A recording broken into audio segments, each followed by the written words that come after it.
Écoute, merci beaucoup Elisa pour ton Merci à temps. toi. Merci de m'accueillir chez toi, que j'ai le luxe de pouvoir passer par ici. Pour les gens qui ne te connaissent peut-être pas encore, est-ce que tu pourrais te présenter en quelques mots? Oui, alors j'ai toujours beaucoup de mal à me présenter parce que j'ai rien de très formel, sous le coude. Mais, je m'appelle Elisa, j'ai 47 ans, j'ai 3 enfants et je suis un peu, pluridisciplinaire en termes, de profession puisque j'ai plusieurs casquettes. Je m'occupe, à la fois de communication digitale en tant que freelance pour différentes entreprises. Je suis la cofondatrice d'une marque qui s'appelle Maison Sauge. Mais je peux aussi, par exemple, faire du rédactionnel web, pour certains médias, je peux faire des photos et je suis aussi plus connue en tant que créatrice de contenu, avec, mon compte qui s'appelle Educrea. Oui, d'ailleurs, c'est comme ça que moi, je t'ai rencontré, je pense comme beaucoup de gens.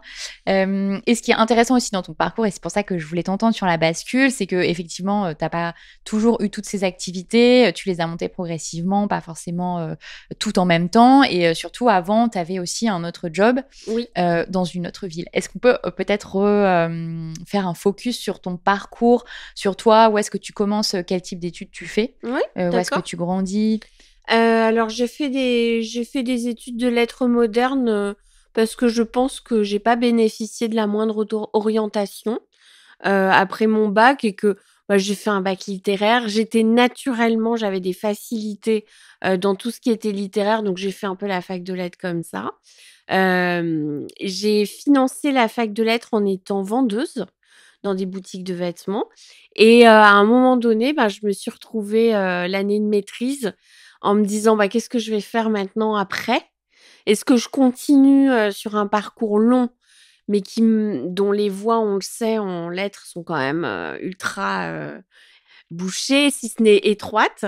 Et il se trouve que j'en avais un peu marre parce que c'est difficile d'être aussi jeune et d'allier études et job à plein temps, hein. Et j'en avais un peu marre, j'avais envie de gagner un peu plus de sous parce que, bah, ça faisait quand même des années que c'était difficile financièrement parlant en tant qu'étudiante et tout. Et à un moment donné, je me suis dit: «C'est bon, je bosse».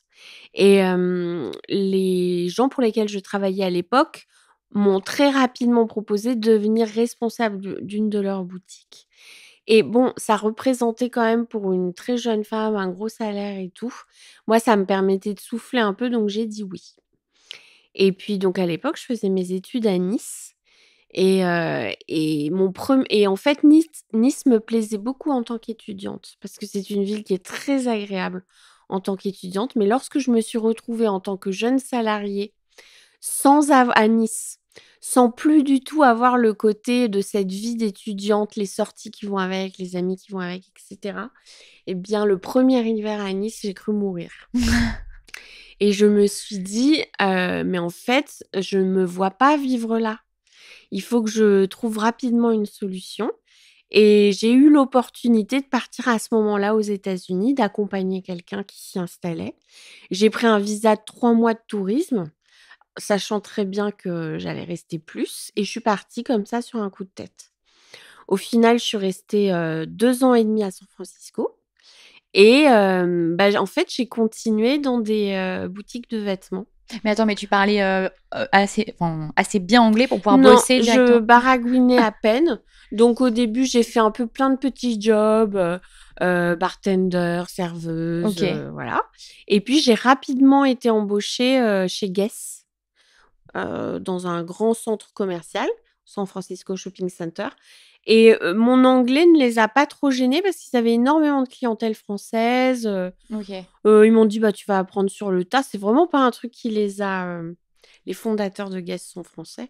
C'est pas un truc qui les a arrêtés et en fait, ça s'est très bien passé chez Guess, et j'ai fait mes armes là-bas. Et puis alors, c'est l'école américaine. C'est-à-dire que tu rentres et si tu es bon, tu montes très vite. Donc très rapidement, j'ai «grimpé les échelons» entre guillemets jusqu'à arriver à des postes très sympas. Et voilà, donc très jeune, très vite, je me suis retrouvée dans une carrière dans ce qu'on appelle le retail. Et puis avec cette facilité finalement de faire ce travail où j'avais pas besoin d'études correspondantes, de quand même bien gagner ma vie et d'avoir, un boulot pas trop désagréable.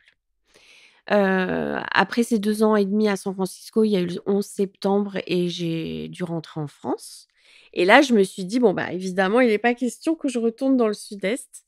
C'était soit Nice, soit, la petite ville de mes parents, enfin voilà, pas question. Donc je me suis dit: «Bah, je vais à Paris». Et je suis arrivée à Paris où j'ai très rapidement été embauchée, par Marité et François Gerbaud, qui sont des créateurs avec qui j'ai travaillé pendant, je sais pas, 5 ou 7 ans. Et en fait, bah, c'était une entreprise familiale, très intéressante, avec ces 2 créateurs, passionnants parce que très doués, capricieux aussi, très très spéciaux. Je pense qu'aujourd'hui, leur façon d'agir passerait même plus dans des boîtes actuelles, avec les RH, et les règles RH, actuelles, en tout cas pour François. Mais en même temps, ça a été une école, exceptionnelle. J'y ai rencontré, certaines de mes meilleures amies et ça a été la même chose. C'est-à-dire qu'on a toutes, on était une bande de filles, on avait entre 23 et 25 ans.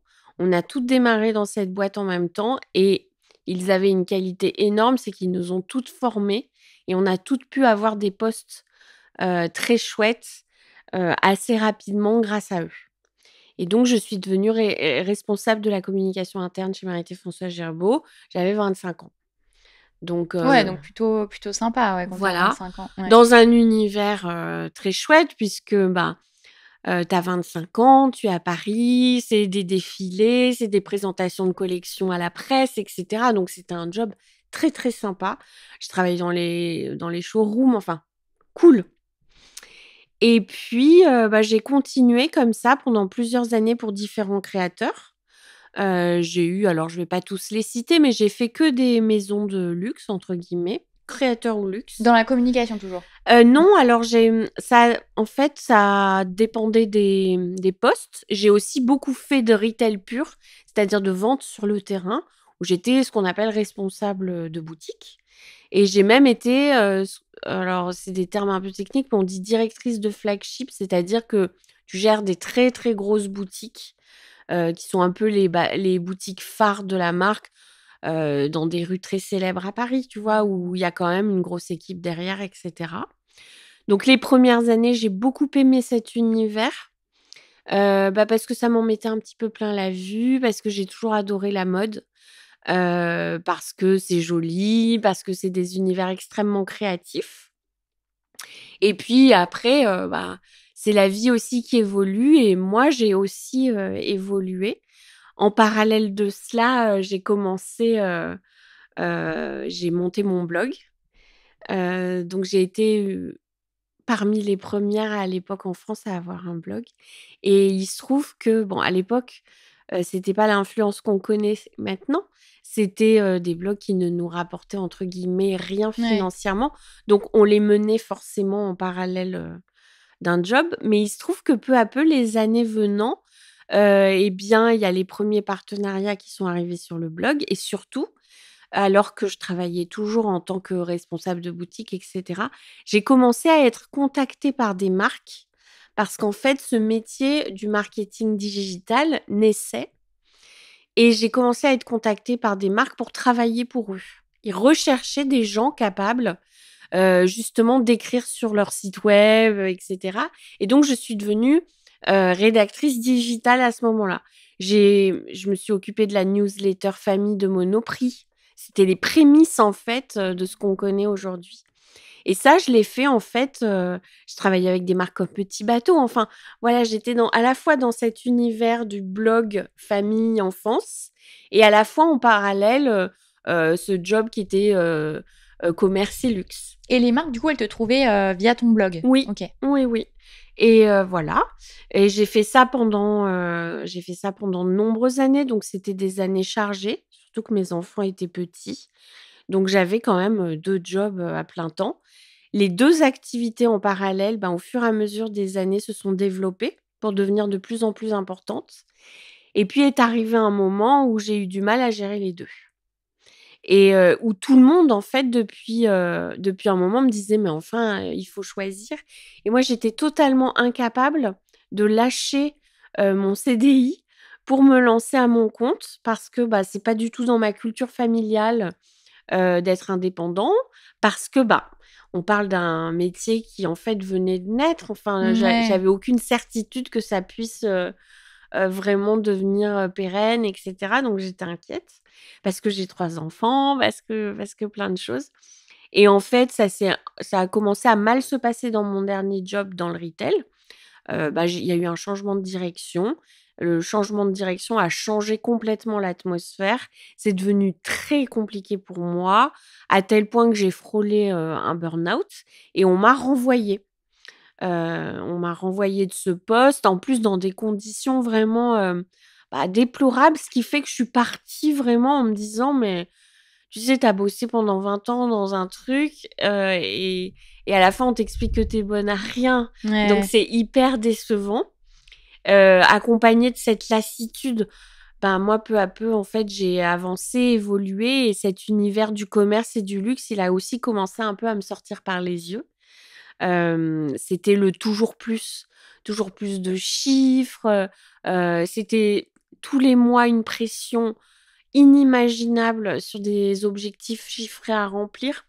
Mon job qui, à la base, était de la vente, c'est devenu un truc, je suis devenue une gestionnaire d'équipe, et cetera. Ouais. Donc plus rien à voir. Pareil, moi, j'avais démarré un peu comme ça. À la fin, je devais faire des tableaux Excel, à tout va. Enfin, c'était devenu un métier qui me correspondait plus et le fait de me faire renvoyer, objectivement, j'ai donné les clés pour qu'on me renvoie et j'attendais, je crois, que ça Mmh. et ça a été le coup de pied, en fait, nécessaire pour que je me lance à mon compte. Et lorsque j'ai perdu mon job, j'ai été évidemment un peu inquiète, mais en fait, pendant 15 ans, j'avais bâti sans m'en rendre compte et sans le savoir, un réseau énorme et en fait, de gens qui m'appréciaient, qui avaient travaillé avec moi et cetera et en fait, ils ont été mes premiers clients. Parce que là, financièrement, du coup, quand tu es renvoyée, tu as quand même une période où je sais pas si tu as le chômage quand tu es Ah renvoyée oui, ou oui, oui, bien sûr que oui, tu as le OK. chômage. Donc tu avais le temps C'est quand même lorsque tu de pars de toi-même que d'accord. tu n'as pas le chômage. Donc Tu avais le temps oui. de lancer ton activité. Oui, mais OK. malgré tout, moi, c'est un truc, ça me rassurait pas d'être au chômage Ouais. et donc en fait, 3 semaines après avoir été renvoyée, une de mes anciennes, directrices retail m'a contactée. Elle avait un très, très gros poste dans une marque de vêtements et elle m'a confié, le digital, de la marque, un truc énorme. Donc j'ai été renvoyée et 3 semaines après, j'avais un contrat, mais quand je te dis un contrat monstrueux, c'est un contrat donc j'ai eu une chance pas possible. Mmh. Immédiatement, en fait, il y a pas eu de période, de mou, il y a pas eu de remise il y a même pas eu de j'ai même pas eu à faire de prospection. J'ai parlé à deux trois copines et hop, hop, hop, ça s'est fait comme ça. Oui, mais parce que justement, auparavant, tu avais quand même, Ah mais en fait, progressivement c'est quelque chose dont je ne me suis pas aperçue, que je n'ai pas fait consciemment, mais en fait, pendant ces 15 années, j'ai bâti, et ça me sert encore aujourd'hui, un réseau phénoménal. Et ça, en fait, à l'époque, je le faisais sans aucune stratégie, évidemment, mais et tout part de Marie-François Girbaud, parce qu'on était vraiment une équipe, je te dis, de nanas de 25 ans, qui ont toutes énormément évolué grâce à eux et qui aujourd'hui sont toutes, parce que je les suis encore à des postes majeurs dans leur branche et dans leur domaine et finalement, on s'est toujours entraidés, voilà. Il y a d'autres amis qui m'ont présenté, et qui ont passé mon nom aussi. C'est-à-dire qu'au moment où je me suis retrouvée, à devoir me lancer, c'est aussi le moment où toutes les maisons un peu anciennes ont réalisé alors les grandes maisons de luxe, elles s'étaient déjà lancées dans le digital parce elles avaient compris qu'il fallait y être, mais celles juste un petit peu en dessous, qui avaient moins de budget et cetera, les créateurs et tout, ils avaient pas encore fait justement ce virage. Ils avaient besoin de gens pour les aider et du coup, en fait, grâce à mon réseau, moi, j'ai trouvé des clients tout de suite. parce que ça, c'était quand? C'était maintenant il y a, 6 ans. OK. Oui, donc Voilà. pas si vieux, mais c'est vrai que Mmh. quand même tout a changé en 6 ans. Bah, je te dis, les grosses boîtes avaient déjà des comptes Instagram et cetera. les Chanel et compagnie, mais les créateurs, ils en avaient, hein. Mais ça ressemblait pas à grand-chose, il y avait aucune stratégie com sur leur compte, et ils se rendaient bien compte qu'il était temps de prendre un virage. Parfois, ils lançaient aussi seulement, leur boutique en ligne. Ils l'avaient pas tous fait. Ah ouais. Bah non, parce que c'est du budget, parce que c'est des structures à mettre en place, et cetera. Ils se focalisaient sur les boutiques, physiques, enfin, tu vois? Mmh. Et voilà, en fait, c'est un métier dont les bouleversements ont été extrêmement rapides. Et tu vois, ensuite, là, quand j'évoque ça, je te parle de sites de vente en ligne et d'Instagram, et on sait que depuis, bah, il y a eu TikTok, il y a eu, Ouais. des campagnes qui ne se font qu'en digital. Il y a eu aussi le Covid qui fait qu'en fait, les marques qui n'avaient pas pris ce virage-là, bah, elles se sont retrouvées vachement emmerdées. Donc tout est allé, très, très vite, et voilà pourquoi je dis que j'ai eu de la chance. Je crois que j'ai finalement été, au bon moment, voilà. Oui, parce que du coup, quand tu fais ta bascule, donc que tu t'arrêtes ton job salarié, finalement, tu arrives, assez rapidement à gagner à nouveau, le salaire que tu gagnais avant? Ah bah, en fait, dès ce premier contrat que j'ai évoqué avec toi là, c'était fait, hein. OK. Donc en fait, ça a été rassurant, mais en fait, ce que j'ai découvert après coup, c'est que les contrats, en fait, ils durent jamais, des années et des années. Souvent, tu aides à mettre une équipe en place sur le terrain, parce qu'il n'était pas question non plus que je redevienne une employée, de boîte. J'aurais pu, retourner dans un CDI pour une marque ou quoi, mais vu ce que je venais de quitter, il en était pas question, et puis j'avais envie de développer aussi en parallèle d'autres activités, comme mes propres réseaux sociaux et tout.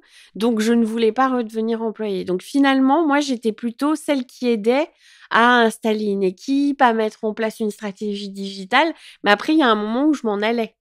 Donc pendant quelques temps, je me suis toujours retrouvée avec: «Ah, j'ai des clients super, hop, ils ont plus besoin de moi, il faut que j'en retrouve un», et Mmh. donc il y a eu toujours pendant un petit moment ce stress, tu sais? De tu perds un contrat, faut que tu en trouves un autre, voilà. Et ça, comment tu le gérais, du coup, le stress de bah, c'est un peu aussi le lot d'énormément de métiers, qui Bah sont oui, indépendants? bah, en fait, j'ai appris sur le tas.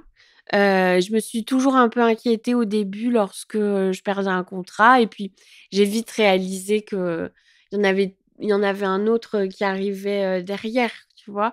Après il y a eu l'époque, du Covid où, bah, finalement moi j'ai beaucoup travaillé. Ça m'a presque «aidée» entre guillemets cette phase-là, parce que tout le monde a eu besoin d'aide, sur le digital, donc ça a été extrêmement porteur.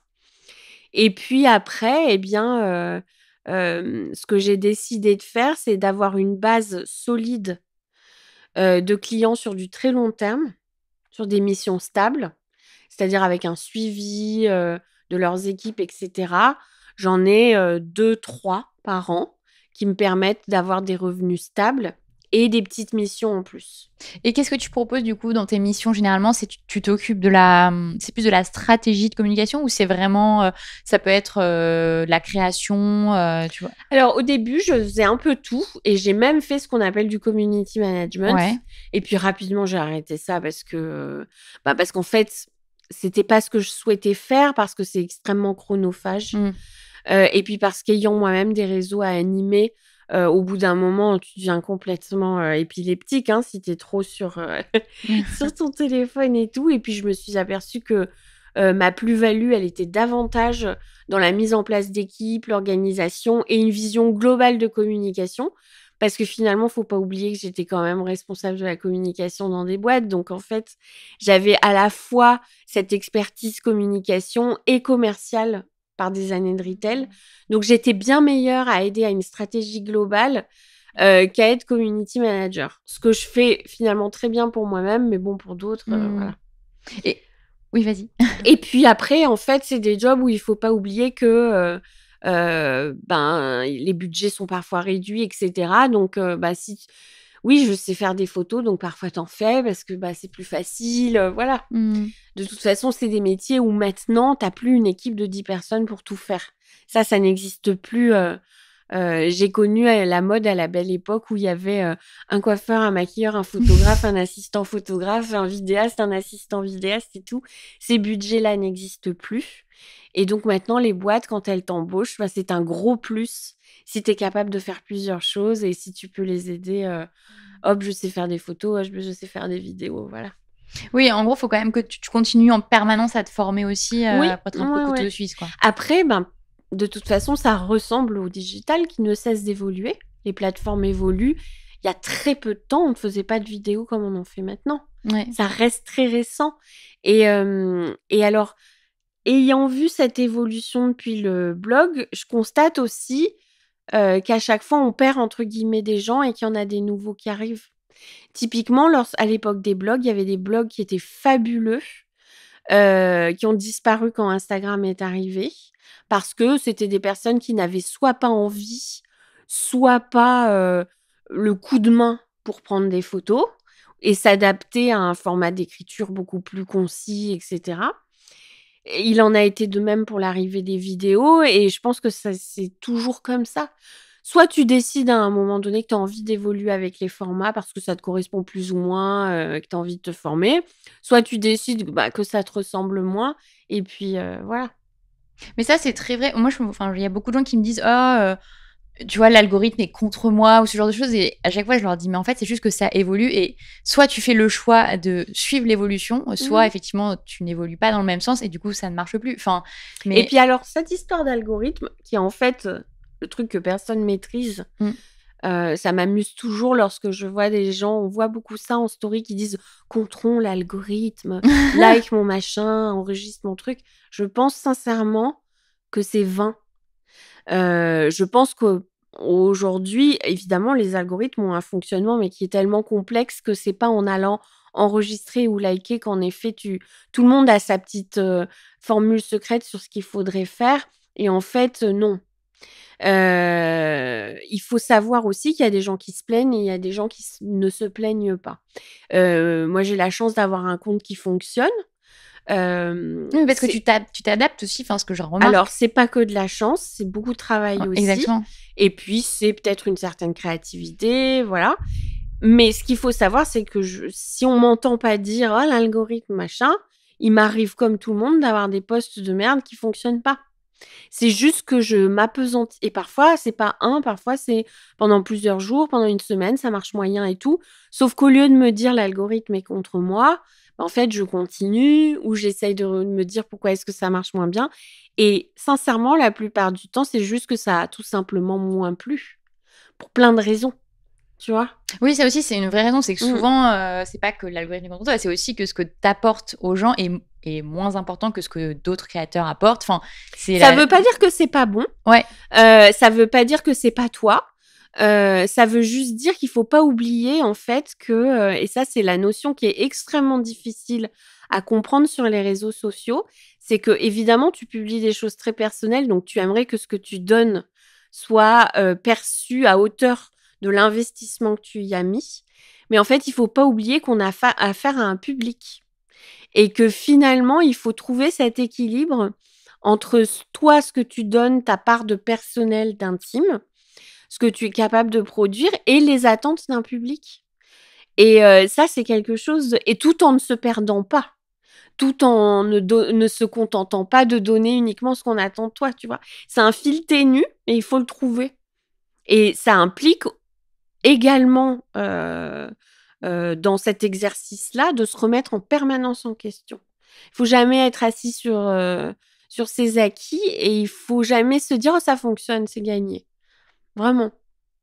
Et puis, je crois qu'en plus, moi, je le prends toujours un peu comme une relation. C'est-à-dire que j'essaye toujours de surprendre, de proposer des nouvelles choses, tu vois, de me renouveler tout en restant évidemment moi-même. Mais j'essaye toujours chaque année de proposer des choses nouvelles. Parce que sinon, les gens s'ennuient à force. Normal. Non, c'est vrai. Les gens se lassent très vite, mais tous, on est un peu tous comme ça. Mais Effectivement, on n'a pas encore beaucoup parlé de ton compte qui est aussi une de tes sources de revenus, Oui. qui fait partie de tes palettes. À quel moment tu as vraiment commencé à le développer parce que tu avais le blog, donc après tu as switché vers Instagram. À quel moment tu as vraiment pris ça de manière professionnelle, tu y as dédié Alors vraiment j'ai beaucoup de toujours temps? été sérieuse à ce propos, j'ai toujours eu très envie que ça fonctionne. C'est vraiment, c'est vraiment quelque chose qui m'a toujours tenue à cœur. J'ai toujours eu envie d'en faire un truc qui fonctionne. En revanche, j'ai rapidement eu des partenariats, mais alors au début, c'était des trucs qui allaient jamais me faire vivre. Enfin vraiment, c'est aussi pour ça que j'ai travaillé et c'est aussi pour ça que j'ai développé des choses à côté. Et aujourd'hui, je pourrais sincèrement, en acceptant plus de choses et cetera, ne vivre que de ça, mais j'ai toujours peur que ça s'arrête. Du coup, j'ai pris la décision de pas devenir ce qu'on appelle une créatrice de contenu à temps plein. Ça me permet, déjà, ça me permet de pouvoir refuser des trucs. Ouais, c'est un luxe. Ça me permet, de dormir sur mes 2 oreilles la nuit, tu vois? Enfin voilà, donc j'ai pris et puis peut-être qu'un jour je serai fatiguée ou qu'on sera fatigué de moi, peu importe. Ce sera pas dramatique si je gagne plus ma vie avec ça parce que j'ai autre chose. Mmh. Et j'allais dire, toi, je trouve que tu te livres quand même beaucoup sur énormément d'aspects. Tu vois, par exemple, tu peux autant parler de recettes que de ménopause et tout ça. Donc, je trouve que c'est vraiment un compte assez authentique. Comment tu mets de la distance entre ce que tu partages et qui sont des choses quand même très intimes et les réactions des gens qui peuvent parfois être très violentes. Et c'est vrai que je vois souvent d'ailleurs des messages que tu mets en disant j'ai reçu un message que je publie pas parce qu'il est très violent ou tu vois. Alors souvent non, c'est pas exact. Justement, je trouve que j'en ai peu et Ok, pour communiquer avec beaucoup de jeunes femmes qui font le même métier que moi, j'en ai très peu. ok. Et ça, j'en suis consciente, c'est important de le savoir. Après, il faut pas oublier une chose, c'est que, lorsque tu reçois 500 messages par jour, concrètement, le pourcentage de choses non pas violentes, mais désagréables ou qui piquent un peu qu'on peut recevoir, c'est de l'ordre de 1. Sauf que comme on est des êtres humains, évidemment, on Tu reçoit retiens que que ça. des voilà, tu reçois plein de trucs sympas et le truc qui pique, ou qui fait un peu mal, eh bien évidemment, c'est celui que tu vas partager parce qu'il t'interpelle, il peut te faire mal et cetera et aussi parce que finalement, quand il pique un peu, c'est qu'il y a une bonne raison et que c'est toujours intéressant d'en discuter et de se remettre aussi en question. Hem, moi, vraiment, je crois que je pourrais remercier les gens, qui ont été désagréables avec moi parce que ça m'a finalement, même si on est d'accord sur la forme, je suis toujours sciée que les gens puissent être désagréables, mais finalement, faudrait pas que ça s'arrête parce que si j'avais que des gens qui m'écrivaient que des «C'est super Elisa», j'avancerais pas. Et finalement, déjà ça me permet de me remettre en question, ça me permet de pas me choper un melon monstrueux et surtout, alors tout n'est pas exact quand on t'envoie des trucs désagréables, mais parfois, sous un package pas très sympa, il y a des petits trucs qui sont pas complètement faux et du coup, ça te permet de te dire: «Ah bah écoute, ouais, c'est pas complètement faux». Donc c'est pas très grave et puis avec